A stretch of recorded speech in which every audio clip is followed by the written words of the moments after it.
Imagine um túmulo vazio.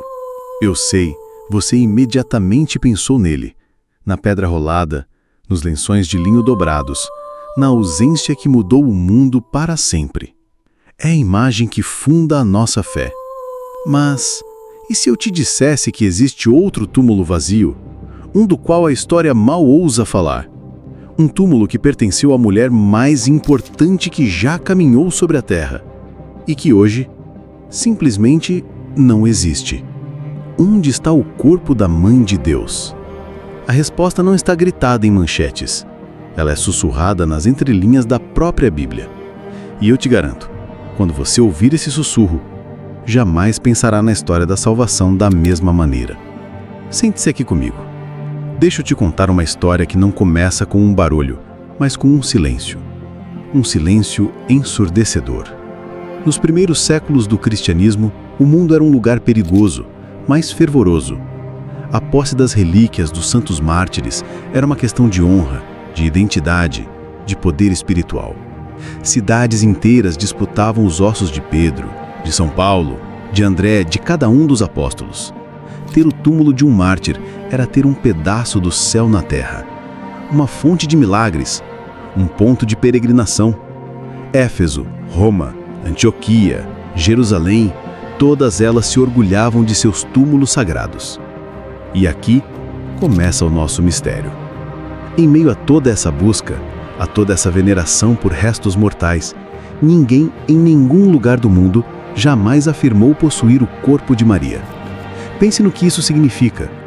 A mulher que carregou Deus, a mãe do rei, seus restos mortais seriam a relíquia mais preciosa do universo, mais valiosa que todo o ouro de Roma. Uma cidade que pudesse clamar, aqui jaz o corpo de Maria, seria o centro do mundo cristão para sempre.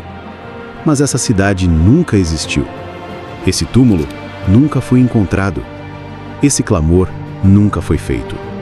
A história, que registra tudo, dos grandes aos pequenos, dos mártires aos imperadores, sobre o fim da vida terrena de Maria, ela se cala. E esse silêncio não é um vazio, é a primeira pista. É a pista mais retumbante de que o corpo dela não estava em lugar nenhum, porque ele não foi deixado para trás. A ausência de um túmulo já era um grito no silêncio. Mas os primeiros cristãos não ficaram em silêncio. Onde a história oficial não registrava, a tradição, a memória viva da igreja começava a pintar um quadro. A partir do século IV, começam a surgir por todo o mundo cristão, do Egito à Síria, uma série de escritos. Hoje os chamamos de apócrifos, mas na época eram conhecidos como os Trânsitos Mariae, as passagens de Maria. Eram relatos, passados de geração em geração, sobre os últimos dias da Virgem na Terra. E o impressionante é que, embora escritos por autores diferentes, em lugares distantes, todos eles, no fundo, contavam a mesma história. Uma história de uma beleza sobrenatural. Eles contavam que, sentindo sua hora chegar, Maria não sentiu medo da morte, mas a saudade do filho. Contavam que, por um milagre, os apóstolos que estavam espalhados pelo mundo foram transportados para o seu leito em Jerusalém. Todos, menos um, Tomé. Sempre ele, o que precisava ver para crer. Eles narravam uma passagem, uma dormição, um sono sereno, e não uma morte agonizante. E eles contavam que os apóstolos depositaram seu corpo puríssimo num túmulo novo, perto do Getsêmani. E aqui, a história se repete. 3 dias depois, Tomé finalmente chega, desconsolado por não ter se despedido. Ele pede, ele implora para ver o rosto da mãe pela última vez. E os apóstolos, comovidos, rolam a pedra do sepulcro. E o que eles encontram? O mesmo que Madalena encontrou naquele domingo de Páscoa. Um túmulo vazio. Vazio, exceto por um perfume de rosas e lírios que emanava da pedra fria.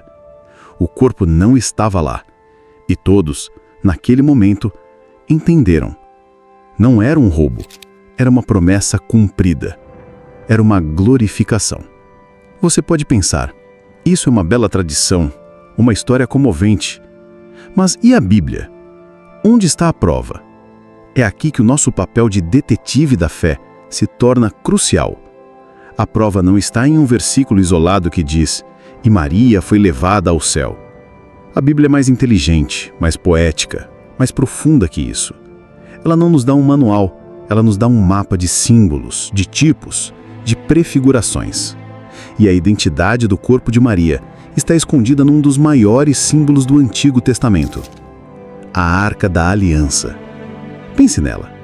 Uma caixa de madeira incorruptível, revestida de ouro puro. O objeto mais sagrado de Israel. E por quê?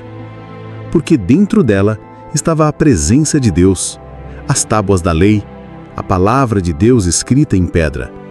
A arca era intocável, santa, porque carregou a palavra. Agora, me responda: quem foi a verdadeira arca da nova aliança? Quem foi o tabernáculo humano, de carne e ossos, que por 9 meses carregou em seu ventre não a palavra em pedra, mas a palavra de Deus feita carne? Maria. Ela foi a arca viva. Se Deus ordenou que a arca de madeira, um objeto, fosse feita de material que não apodreça e fosse tratada com uma santidade tão reverente, como Ele permitiria que a arca viva, o ventre puríssimo que gerou o Salvador, conhecesse a corrupção do túmulo? Como era possível que o corpo que deu corpo ao Verbo eterno fosse reduzido a pó e cinzas? A resposta lógica, a resposta de amor, a resposta que ecoa do Antigo Testamento para o Novo Testamento é: não era possível. Aquilo que foi o templo do Espírito Santo não poderia se tornar ruína. E a Bíblia nos dá mais. Ela nos dá um flash, uma fotografia do futuro. Vá para o livro de Apocalipse, capítulo 12. São João nos descreve uma visão estarrecedora. Apareceu no céu um grande sinal: uma mulher vestida de sol, com a lua debaixo dos pés e uma coroa de 12 estrelas na cabeça. Uma mulher em glória celestial, coroada como rainha.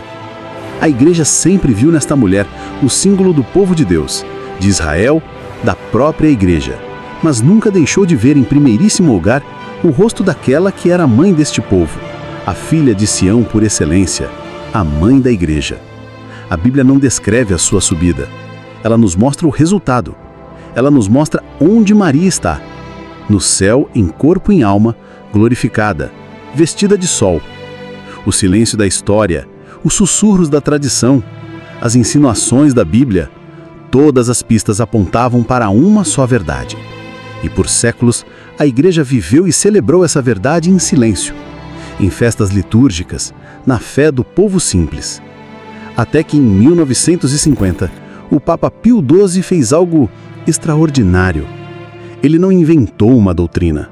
Ele apenas pegou todas essas pistas, toda essa fé vivida por quase 2000 anos e a elevou à sua máxima potência. Ele pronunciou, declarou e definiu ser dogma divinamente revelado que a Imaculada Mãe de Deus, a sempre Virgem Maria, terminado o curso da vida terrestre, foi assunta em corpo e alma à glória celestial. Eles não encontraram o corpo dela porque ele não estava perdido. Ele foi o primeiro a ser resgatado. A Assunção de Maria não é uma história sobre um privilégio para ela. É uma história sobre uma promessa para nós. Cristo ressuscitou dos mortos como o primeiro dos frutos. Mas Maria, uma de nós, uma criatura humana, foi levada ao céu em corpo e alma como o primeiro fruto da redenção de seu filho. O corpo dela lá no céu é a garantia do destino do nosso. É a prova de que nossa carne, nossos ossos, nossas lágrimas e sorrisos não estão destinados ao pó, mas à glória. O túmulo vazio de Maria não fala de uma ausência. Ele grita sobre o nosso futuro. Ele é a ressurreição nossa tornada visível na Mãe. Então, da próxima vez que você olhar para o céu noturno, lembre-se, a história do corpo de Maria não é uma história sobre um fim, mas sobre um começo. Não é sobre um túmulo, mas sobre um trono. É a prova silenciosa de que Deus não abandona na morte aqueles que viveram para Ele. É o Evangelho escrito não em papel, mas na carne glorificada da mulher que nos deu o Salvador. Ela não deixou relíquias para trás, porque ela mesma se tornou a relíquia viva da nossa esperança, guardada não na terra, mas no coração da Santíssima Trindade, esperando por nós. O corpo dela está exatamente onde o nosso um dia anseia estar: em casa. Se esse vídeo te tocou, não foi por acaso. Foi porque a esperança, assim como a verdade, sempre encontra um caminho até o coração de quem busca. A história de Maria é a sua história, é a minha história. É a promessa de que o amor é mais forte do que a morte. Inscreva-se no canal para juntos descobrirmos outros segredos que a história tentou esconder. E comente abaixo: qual foi a pista que mais te impressionou? Fique com Deus, sob a proteção da Virgem Santíssima.